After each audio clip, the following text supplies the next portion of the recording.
Miopatia mitocondrial foi tema de uma palestra realizada pelo Dr. Benny Schmidt durante a Reatec 2015, Feira Internacional de Tecnologias em Reabilitação, Inclusão e Acessibilidade. O evento, realizado de 9 a 12 de abril de 2015, na Expo Center Imigrantes, em São Paulo, reuniu mais de 40 mil pessoas. Somos quase 25% de deficientes no Brasil. E a saúde pública do Brasil é muito hipócrita, né? Então, é muito importante a gente conscientizar as pessoas, porque ao momento que a gente tiver respeito por um deficiente físico, talvez seja o melhor caminho para a gente melhorar a saúde pública do nosso país. E um evento como esse, com cerca de 40 mil pessoas, né, tá de parabéns e que as coisas comecem a melhorar. Esse tipo de evento é muito importante, é a primeira vez que eu participo e sem dúvida nenhuma traz, além de a gente conhecer o que pode ajudar os pacientes, são discutidos temas dessas doenças raras que eu convivo com isso na minha família e nem sempre a gente tem todo o conhecimento e a gente não tem onde buscar. Então eventos como esse, onde aglutina uma série de informações, de tecnologias, de novidades, é muito importante para a gente. A mensagem que eu quero passar é um pouco sobre a doença, o que é, as perspectivas, os tratamentos e, claro, focar no tratamento fisioterápico. Focar no que o paciente pode fazer para ter uma melhor qualidade de vida, melhora de sintomas, enfim, ter um curso de doença saudável, por incrível que pareça. A gente fala de saúde, fala de doença, mas é importante ter uma doença saudável. Então, o que a gente puder fazer para tratar a parte respiratória, a parte motora, fonoaudióloga, enfim, é uma equipe multidisciplinar que acompanha esse paciente durante todo o curso da doença. A palestra foi apresentada durante o seminário de Mãos Dadas com as Raras, organizado pela AFAG, Associação dos Familiares, Amigos e Portadores de Doenças Graves e Raras, em parceria com o GEDR Brasil. A principal ideia é que, apesar de ser uma miopatia, uma doença muscular, a gente pode conseguir uma qualidade de vida extraordinária, muito próxima de uma pessoa sem miopatia. E para isso que serve a ciência, para melhorar a nossa conduta médica, para tentar fazer com que a pessoa viva da melhor maneira possível. Bom, a importância é cada vez mais a gente poder conscientizar, não só as famílias de pacientes, mas a população em geral. Porque com a conscientização a gente começa a cobrar mais a implementação, a execução de políticas públicas, né, a execução das nossas leis, que muitas já existem. O Brasil é um dos países que tem um arsenal de leis maravilhosas, uma das melhores do mundo, mas infelizmente estão no papel. Então a conscientização justamente é para quê? Para promover melhorias de qualidade de vida para todo mundo. O tema da minha palestra foi sobre a abordagem clínica da distrofia de Duchenne, da distrofia muscular de Duchenne. Existe um conceito errôneo, que é uma doença que nada tem a fazer, nada tem a tratar e os pacientes devem ir à sua própria casa e esperar a morte. Na verdade, hoje a gente tem muito para fazer, tanto em termos de longevidade, como em termos de qualidade de vida. E é esse o conceito que eu quero passar. Todo 29 de fevereiro, né, que é mês bissexto, é considerado Dia Mundial das Doenças Raras em todo o mundo. Esse ano nós tivemos a caminhada das doenças raras que ocorreu aqui em São Paulo, no Parque do Ibirapuera, através de quem? Do Grupo de Estudo de Doenças Raras, em parceria com a FAG, que é uma associação, né, de amigos e familiares portadores de doenças graves. Da informação e também, além da informação, você conhece pessoas que tem talvez uma doença diferente ou igual à sua. E daí você aprende com a vida. A melhor dica que a gente pode deixar para a população é que 25% junto com a nossa família de cada um e mais os nossos verdadeiros amigos pode ser a maioria do país. E está na hora de, quem sabe, nós, deficientes físicos, começarmos a mudar a cara do Brasil. Você assiste agora a palestra na íntegra. Bom dia. Então, eu preparei 3 mensagens para vocês, e a primeira está antes da gente começar, e as outras 2 vai ser durante a palestra. E essa primeira mensagem, eu fui pensando no caminho, porque apesar de ser portador de deficiência, eu vim a pé da minha casa até a Ricardo Jafé, e nesse caminho eu vi que as ruas de São Paulo estão cada vez piores, né? Eu não consigo caminhar pelas calçadas, e me lembrei, eu gosto muito de mitologia grega, e eu me lembrei do rapto de Helena, que é um pedaço da história da Odisseia, em que a deusa Tétis casou com Peleus, uma deusa casando com um mortal, e pela primeira vez, pela segunda vez na história da mitologia grega, uma deusa casa com um mortal, e na cerimônia de casamento, os deuses convidaram todas as deusas e esqueceram uma só, a deusa Ares, a deusa da discórdia, e ela se vingou. E ela se vingou de que maneira? Ela jogou o pomo da discórdia na hora do casamento e pediu para Zeus, o deus maior, escolher qual dessas 3 mulheres, qual dessas 3 deusas eram as mais belas. A Hera, mulher de Zeus, Afrodite ou Atena. Afrodite, a deusa do amor, e Atena, a deusa da sabedoria. E o Zeus, como é esperto, caiu fora, né? Porque ele não ia ficar. Uma era a mulher dele, as outras eram filhas dele. Caiu fora e escolheu o Paris, Alexandre, para escolher quem era a mais bela. E o Paris escolheu a Afrodite. Todas tentaram corromper o Paris, né? Então a Hera queria dar mercadoria, Atena sabedoria, a Afrodite queria dar o maior amor do mundo. Então o Paris acabou se apaixonando por Helena, raptou Helena, e assim a história da Odisseia, a Guerra de Troia. E por que eu me lembrei desse conto? Porque essa é uma guerra que perdeu Troia e perderam os gregos. É uma guerra de Pirro. Tanto Troia como os gregos foram dizimados. E Zeus falou assim, eu fiz de propósito, porque os troianos e os gregos estavam numa época que eles estavam muito gordos, preguiçosos e arrogantes, desrespeitando a dignidade e a condição humana. Porra, eu vim no caminho pensando, eu me lembrei, isso me lembra uma classe de ser humano que hoje em dia existe no nosso país, os políticos brasileiros, preguiçosos, arrogantes, desrespeitando a dignidade humana. E também me lembrei que há pouco tempo atrás mudaram meu nome. Então eu era deficiente físico, agora eu sou um homem que tem portador de uma deficiência.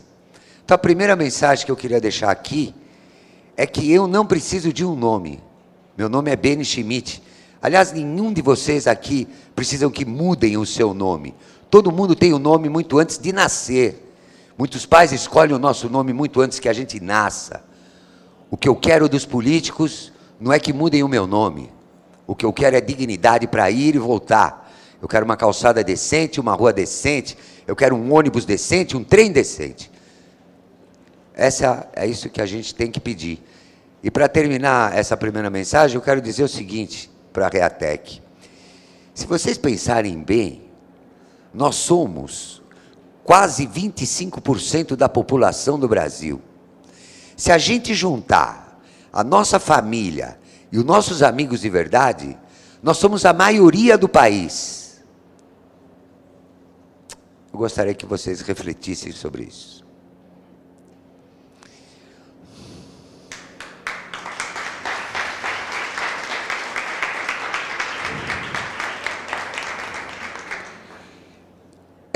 Eu fui convidado para falar de miopatia mitocondrial. Miopatia mitocondrial é um exemplo de miopatia metabólica, que é um pleonasmo, porque a palavra origina-se do grego e metabolai significa transformar, né? A gente está sempre transformando substâncias para manter as células do organismo, né? O metabolismo é a própria razão de existir, dos seres vivos, né? É legal saber, quando a gente fala de metabolismo, hoje a gente vai falar aqui de metabolismo mitocondrial, que ficar pensando em forma não é muito inteligente, porque em 1 milissegundo, uma enzima adquire 300 formas. Então, é engraçado quando uma pessoa vai falar a forma de uma proteína, uma enzima, se a forma não para 1 milissegundo quieta, né? E nem todo mundo sabe disso, né?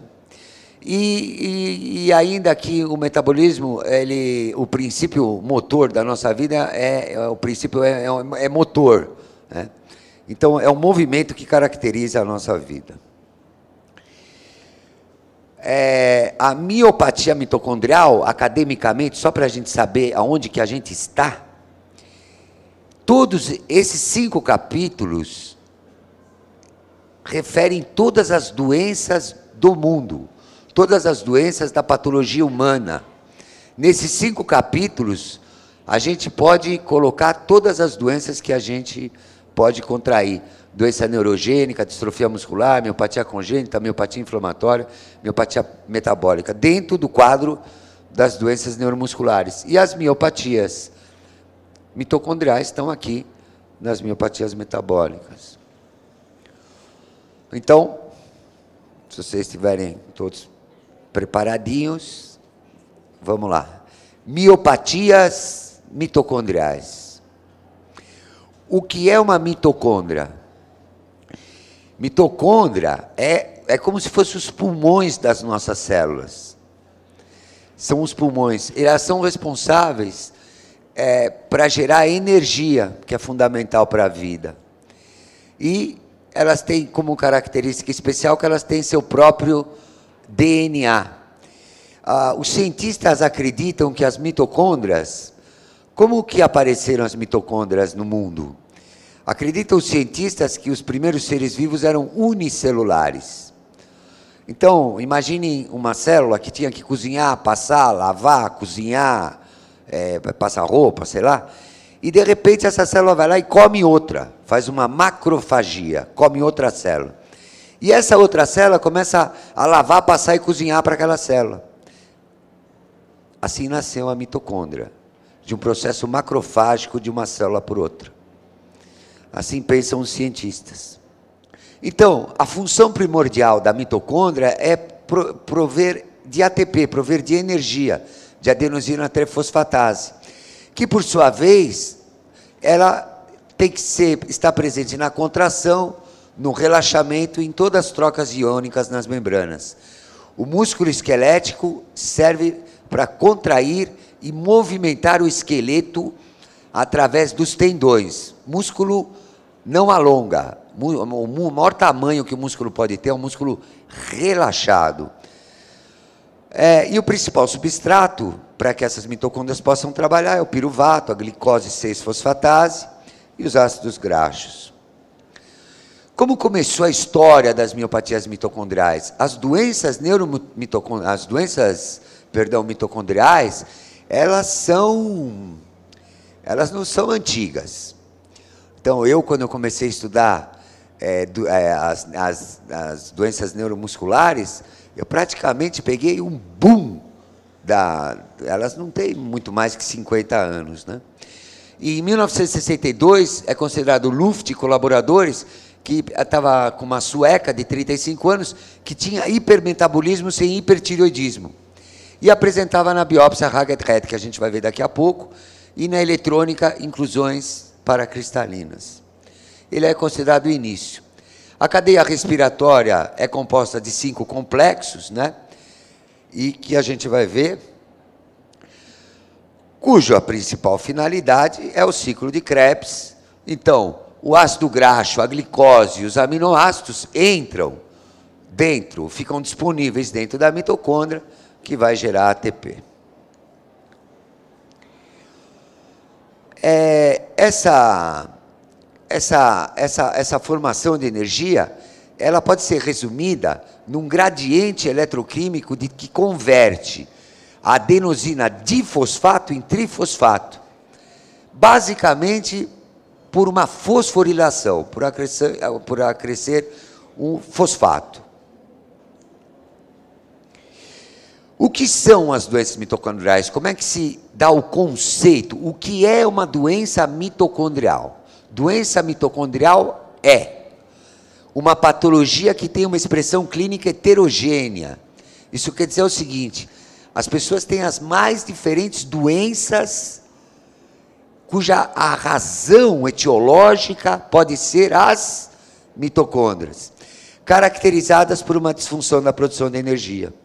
Então, essas mitocôndrias podem estar alteradas no cérebro, no músculo e no coração. Então, elas são multissistêmicas. Quando elas são multissistêmicas, a gente deveria chamar, em vez de miopatia mitocondrial, na verdade a gente deveria denominar de citopatia mitocondrial, porque são células de muitos órgãos do corpo que estão comprometidas. Essa aqui é só para vocês terem noção do que uma pessoa pode ter com uma doença mitocondrial: encefalopatia, convulsão, retinite pigmentar, demência, depressão, ataxia, enxaqueca, AVC, surdez, diabetes, baixa estatura, alteração na fibra muscular, fraqueza, fadiga, intolerância ao exercício, neuropatia periférica. É o corpo inteiro. Isso é uma citopatia mitocondrial. Por quê? Porque todas as células do corpo precisam de energia, de ATP, para a vida funcionar, para a vida aparecer. Como particularidade, a maior parte das doenças mitocondriais, 99%, são devidas quem transmite é a mãe, é de herança materna, porque a maior parte das mitocôndrias ficam no rabo dos espermatozoides. E quando os espermatozoides, depois de uma longa noite de amor, os espermatozoides saem que nem loucos atrás do óvulo para formar um zigoto, e eles, quando penetram, eles perdem o rabo. Então, não tem DNA mitocondrial praticamente no zigoto. Então, a herança geralmente é materna. Mas existem muitas miopatias mitocondriais que o material genético está no núcleo, né?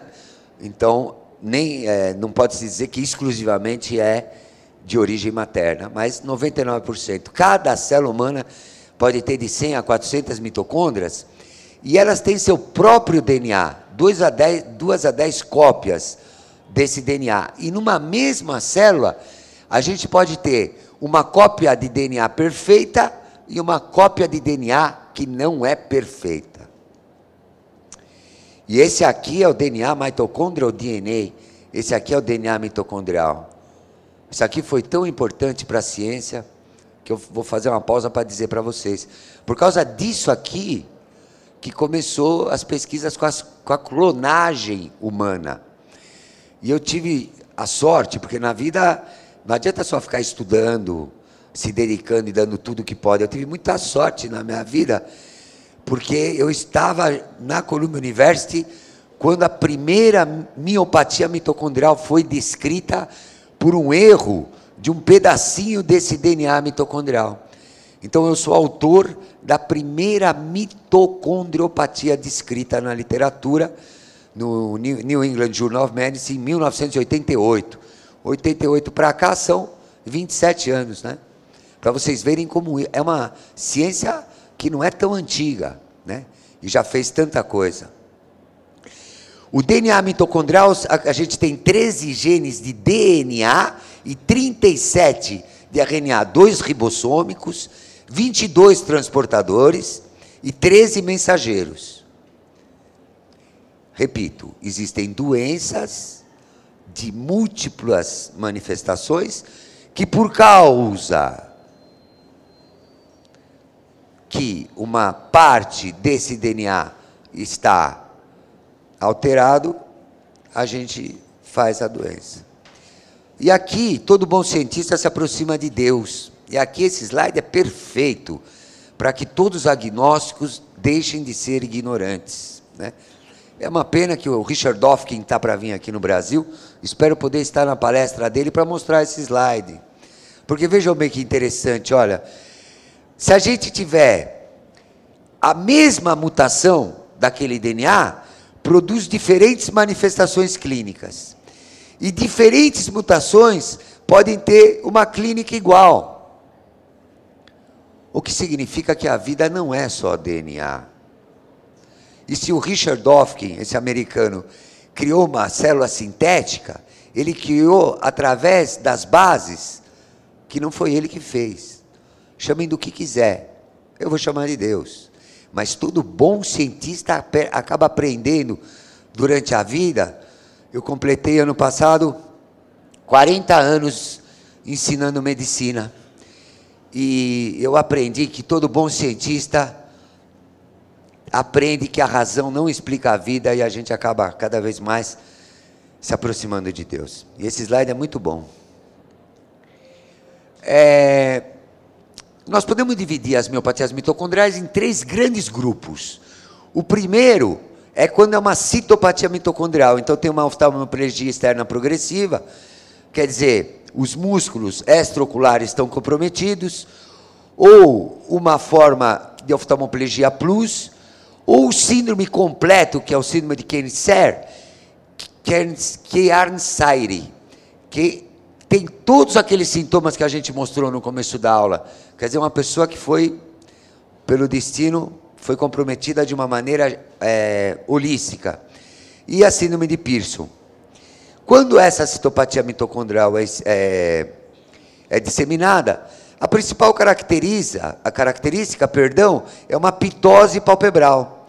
E essa criança, olha, a pessoa está colocando a caneta aqui, mas eu não estou conseguindo, o meu olho não entra dentro, não vai até o fim, né? Eu tenho uma paresia, fraqueza, ou paralisia da musculatura extraocular. E por que as pálpebras? Por que a pitose palpebral? Porque esses músculos elevadores da pálpebra têm 10 vezes mais mitocôndria que os outros músculos do nosso corpo. Quando a gente dorme, para quem não sabe, a gente está dormindo, mas nossos olhos não param de se mexer. Isso é bom falar, porque o cientista tem que aprender a dizer que não sabe as coisas. Quando eu estava num congresso internacional até importante, aí eu perguntei para um cara importantão lá, arrogante, com aqueles, iguais àqueles dos nossos dirigentes do nosso país de hoje em dia, porque, voltando aos dirigentes de hoje em dia, é preciso chamar a atenção dos brasileiros que existe uma coisa muito pior que o roubo, que é a ignorância. O Brasil está sendo imbecilizado. Pior que roubar é tornar o Brasil ignorante. Só um detalhe. Onde que eu estava? Agora me esqueci. É que me irrita, as coisas estão me irritando. Tem 10 vezes mais mitocôndria. Então, quando a gente está dormindo, os músculos extraoculares estão se mexendo. Aí eu perguntei para esse autor, falei, escuta, tem uma pergunta que eu sempre quis perguntar para alguém. Por que os músculos dos olhos ficam se mexendo quando eu estou dormindo? Em vez dele dizer que ele não sabe, o que ele me respondeu? Sabe o que é, menino? É que os olhos ficam se mexendo para acompanhar os nossos sonhos. Melhor ficar quieto, não é verdade? Enfim, aqui é um Kerser, aqui é um paciente nosso da Escola Pós de Medicina Kerser. Esse menino tem má qualidade de vida. Porque a gente vai ver no terceiro tipo que a gente pode ter miopatia mitocondrial com ótima qualidade de vida. Ótima qualidade de vida. Essa classificação se baseia no pedacinho desse plasmídio, né? Existem já mais de 200 tipos de mutações descritas, né? Nessas doenças que comprometem o sistema nervoso, principalmente, que é o segundo tipo, a gente tem miopatia com encefalopatia, acidose lática, predispõe a acidente vascular cerebral, pode ter epilepsia mioclônica. Nós vamos ter uma palestra do professor sobre epilepsia. Eu não sei se ele vai falar de miopatia mitocondrial, com fibras Ragged-Red, então é o MERF, né? A mutação está localizada, aqui o MELAS, a mutação está localizada, né? É muito importante hoje os médicos estudarem genética, né? Eu ainda não entendo nada de genética, mas eu estou me esforçando. Estou me esforçando com o máximo que eu posso, porque a genética hoje não é mais futuro, ela é um presente imediato. As coisas já estão se modificando e a gente tem que se atualizar. As alterações pelo RNA, né? Então, a neuropatia táxica, a retinite pigmentar, olha, a mutação localizada. Eu nem sei o que quer dizer esse T899-3G. Se falar para mim que está lá, eu vou acreditar. Mas eu estou estudando. E essa é a mensagem que eu quero dar aqui para todos os médicos, estudantes. A gente precisa estudar a genética. E a doença de Lee, também transmissão materna, é um exemplo quando compromete o sistema nervoso. Do ponto de vista anatomopatológico, toda doença tem um substrato anatomopatológico, que é macroscópico, aquilo que a gente vê a olho nu, e microscópico, aquilo que a gente vê no microscópico. E essas fibras aqui, ó, vermelhas, por isso que elas chamam ragged, red é vermelho, fiber é fibra, as mitocôndrias proliferam. Quando tem, esse é o segredo da miopatia mitocondrial, está aí. Quando tem uma doença mitocondrial, as mitocôndrias proliferam para tentar suprir e fazer energia. Essa célula não é doente, hein? Essa célula serve para o patologista fazer o diagnóstico. Mas essa célula é melhor que essa. Essa célula é melhor que essa. Ela é do bem, ela não é do mal. Entenderam? E aqui é uma coloração chamada succino-desidrogenase, que fica mais fácil ver essas células ragged red. Aqui numa síndrome de câncer, olha, dá para ver em maior detalhe, tudo que está em vermelho, normalmente as mitocôndrias ficam perto da membrana dos músculos. Olha aqui quanta mitocôndria perto das membranas dos músculos. Então, pode aumentar de 10 a 20 vezes o número de mitocôndrias dentro de uma fibra muscular. E aqui uma biópsia cheio de ragged red. Eu odeio falar inglês, né? Mas eu vou tentar aqui, ó, ragged red, ragged red, ragged red, ragged red, ragged red. Cheio de ragged red. Outra coisa importante saber, o número de ragged red não significa que a doença é pior. Você pode ter uma pessoa muito comprometida com uma ragged red. Ragged red. Eu odeio falar inglês. Foi uma coisa muito difícil morar nos Estados Unidos para mim, naquela época. Muito difícil. Porque quando os americanos riam, eu chorava. E quando eles choravam, eu ria. Não tinha conexão. Ragged red, um monte de ragged red. E essa é a coloração, succino-desidrogenase, que também é uma enzima importante para a gente fazer o diagnóstico. E na microscopia eletrônica, as mitocôndrias têm alterações estruturais. Essa aqui forma como se fosse uma casca de cebola. Olha aqui, ou inclusões paracristalinas. Da onde que se forma isso? A gente não sabia, na minha época não sabia como se formavam isso. Se formam porque aquele DNA mitocondrial e o RNA mitocondrial, ele é o responsável para formar a membrana, o sarcolema da fibra muscular. E como ele está alterado, a gente acaba encontrando isso na microscopia eletrônica. Alterações estruturais, inclusões paracristalinas, figuras pseudomielínicas, corpúsculos osmiofílicos densos, né? Microscopia eletrônica, quando eu fui estudar, é legal falar isso, não é difícil, viu? Porque é mais fácil que microscopia óptica, porque ou a coisa é preta ou a coisa é branca. Ou é osmiofílico ou é não osmiofílico. Mitocôndria é osmiofílico. Toda vez que a gente tem uma lesão mitocondrial, geralmente a gente não consegue utilizar muito bem os lipídios. São esses pontinhos aqui laranja, olha quanto lipídio acumulado aqui. Então acumula gordura na célula muscular, porque a mitocôndria não consegue digerir, né? Tem naqueles 5 complexos que a gente mostrou no começo da aula, o primeiro complexo é fazer as coisas chegar dentro da mitocôndria. Às vezes não consegue passar pela membrana mitocondrial. O segundo é utilizar bem os substratos. né? E os outros são conservar o substrato. Então, aqui na microscopia eletrônica, olha, gordura aparece em branco, e isso aqui é mitocôndria, ó. Mitocôndria, mitocôndria, mitocôndria, mitocôndria. Isso é uma ragaré na microscopia eletrônica. E aqui, olha, um monte de mitocôndrias envolvendo uma fibra muscular. Aqui é num corte transversal. Nessa época, aí nós estamos aqui falando de 1888, 89, a gente fez a primeira, chama hibridização in situ. A gente conseguiu colar aquele pedacinho de DNA mitocondrial e mostrar no tecido que ele estava ausente. Então, por hibridização in situ aqui, todos esses pontinhos são positivos. Aqui é a mesma coisa, ó, ao contrário dessas células claras. Agora, depois, com o advento da genética, né, a hibridização in situ já não tem mais tanto valor na ciência e na literatura, porque conforme o tempo passa, a verdade muda. Então não existe uma verdade que dure para sempre. O que é verdade hoje pode não ser verdade amanhã. E no caso das doenças neuromusculares, praticamente tudo que eu estudei hoje nada mais é verdade, quase.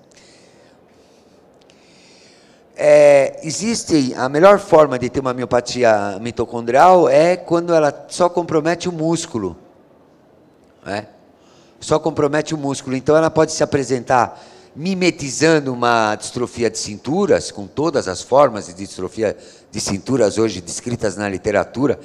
É uma loucura hoje a classificação das distrofias musculares, né, das miopatias. Ou ela pode se manifestar como hipotonia neonatal, ou como intolerância ao exercício, e às vezes tem envolvimento cardíaco. Mas a verdade é que quando compromete só um músculo, quando a miopatia mitocondrial só compromete o músculo, às vezes ela é bem benigna e a qualidade de vida da pessoa é ótima. Exemplos. Olha aqui essa menininha do sul do país, ela fez uma biópsia, e essa aqui é uma TPase pré-incubada no pH 9,4, e a gordura a gente pode ver, ó, porque fica parecendo um queijo suíço, e predomina nas fibras claras, que são as fibras do tipo 1. Né? Toda a miopatia mitocondrial tem predominância de fibra do tipo 1, e a maioria delas tem acúmulo lipídico. Outra maneira no cladograma, na classificação de se dar essas doenças é de lipidose muscular.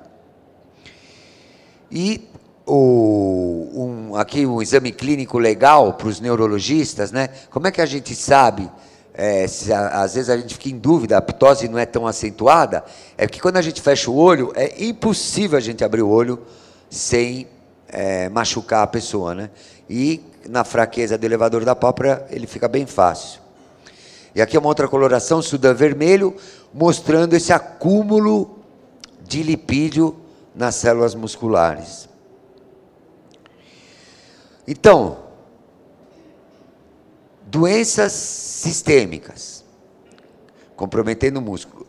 Miopatias que comprometem mais o sistema nervoso central. E miopatia pura são os 3 grandes capítulos dessas doenças. Enzimas importantes são as citocromoseoxidases, a A3, a CPT1 e a CPT2, a carnitil-palmitiltransferase 1 e 2, né? São enzimas fundamentais para que a mitocôndria possa trabalhar com qualidade.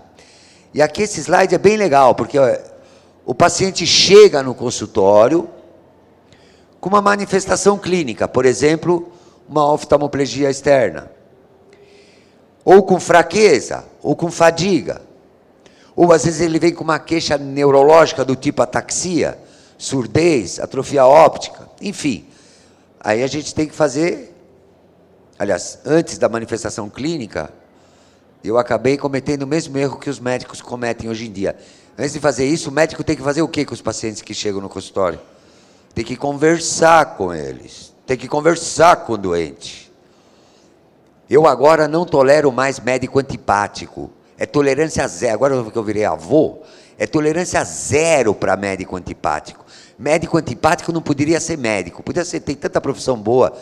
Lixeiro, advogado, toda profissão é nobre. Mas médico antipático, não. Porque minha filha levou meu nenê, meu netinho, num médico que foi antipático com ela. Quer dizer, a gente está doente, está com problema, vai no médico, o médico ainda olha feio para mim? Zero. Médico antipático é nota 0. Vocês podem ir para cima deles, ou liga para mim. Que eu vou conversar com o médico. Então, antes, primeiro a anamnese, depois a investigação clínica. Então, vou examinar, vou ver qual é o quadro clínico, o quadro neurológico, e depois vou fazer uma investigação. Será que é uma síndrome mitocondrial? E eu vou usar o que tem de melhor na literatura.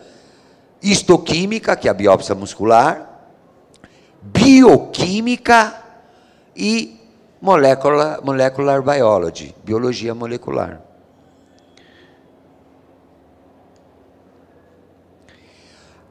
A bioquímica, a gente vai medir as enzimas do complexo respiratório mitocondrial, por fluorometria, né? E vai ver se o complexo 1, 2, 3, 4 e 5 estão comprometidos. Nós, da Escola Paulista de Medicina, hoje a gente tem o maior acervo do mundo de patologia muscular. Então, é muito honroso e prazeroso eu estar podendo falar aqui que eu participo de uma equipe num país que não liga para a educação, sem vergonha, que a gente juntou o maior acervo do mundo de patologia muscular. E a gente já descreveu 2 doenças novas, baseando no isolamento da combinação da falta desses cinco complexos. Mas é um trabalho trabalhoso, custo elevado, difícil padronizar, difícil interpretação e tem defeitos mistos. Os aspectos moleculares, que eu não entendo, mas que eu estou estudando, eles vão estudar as mutações de ponto, né? Eu sou bom para decorar número de telefone, eu vou começar a decorar os números das mutações. Se bem que não é inteligente decorar, né? Hoje a gente tem as enciclopédias genéticas, né? Que fazem, o médico hoje tem que ter a sua Bíblia do lado, né? Para procurar e jogar no Google e na Bíblia, para procurar, porque humanamente eu acho impossível uma pessoa começar a decorar as mutações, tem mais de 200. Localizar as deleções, e hoje a gente sequencia, hoje tem um negócio chamado, que eu não entendo nada disso, que chama Ion Torrent, de novo em inglês, Ion Torrent, melhor, que não faz PCR, Polymerase Chain Reaction, não faz por polimerase, mas é um trabalho físico. Então, hoje pode se sequenciar de uma maneira muito rápida. A genética evolui, dessa semana para a semana que vem, as coisas já podem mudar. Aqui para mostrar uma autorradiografia, a detecção de deleção, olha, o número 1 é um controle, o 3 e o 7... a gente tem uma deleção do DNA mitocondrial. O 2, o 5 e o 6 são normais. E a gente vai terminar com o tratamento, que é mais importante. A ciência só tem validade quando ela melhora a qualidade da vida de um doente. A ciência só serve para melhorar a qualidade da vida das pessoas e dos animais. Essa é a função da ciência. O que vale é o tratamento. Bom, doutor, que lindo, eu tenho uma deleção em tal lugar, isso vai servir para quê para mim? Então, o tratamento, nas doenças mitocondriais, ele é sempre multidisciplinar. Tem que ter um neuro, oftalmo, endócrino, cardio, nefro, gastro, fisioterapeuta e outros, né? É legal fazer exercício regular, respeitando os limites. Isso é o que está na literatura, mas eu vou falar daqui 1 segundo disso, para terminar a aula. Evitar estresse físico e mental. As pessoas com miopatia mitocondrial odeiam o calor. Odeiam o calor. Odeiam o calor. Elas têm uma intolerância ao calor muito grande, que faz parte da própria essência do que é uma miopatia mitocondrial. Uma dieta regular, evitar jejum prolongado, mas... e tem um monte de coisas que foram tentadas que ainda não tem comprovação científica, né?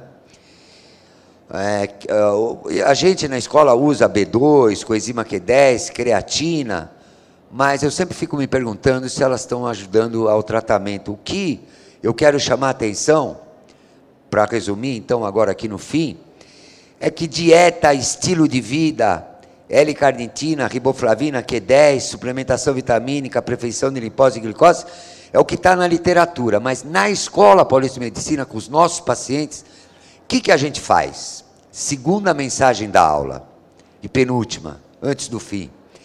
A gente tem conseguido resultados extraordinários. Porque se a mitocôndria está doente, que tipo de exercício eu vou mandar minha fisioterapeuta fazer? Exercício anaeróbico, levantar peso, fazer resistência.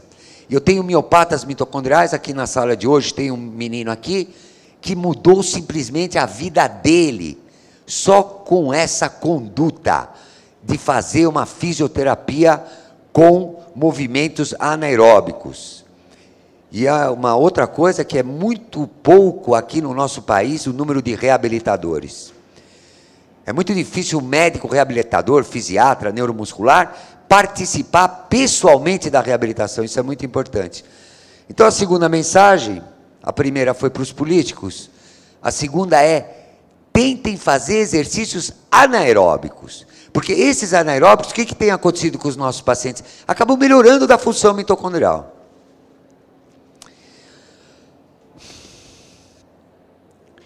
E a terceira mensagem é a seguinte: pessoa com deficiência, deficiente físico. Esse aqui é um slide, ó, que se me levasse no microscópio, para eu dar um diagnóstico, eu diria que é uma miopatia mitocondrial. E o indivíduo é maratonista. Não tem muita diferença no substrato anatopatológico de um maratonista e um miopata mitocondrial. Inclusive, isso aqui é uma Ragged Red.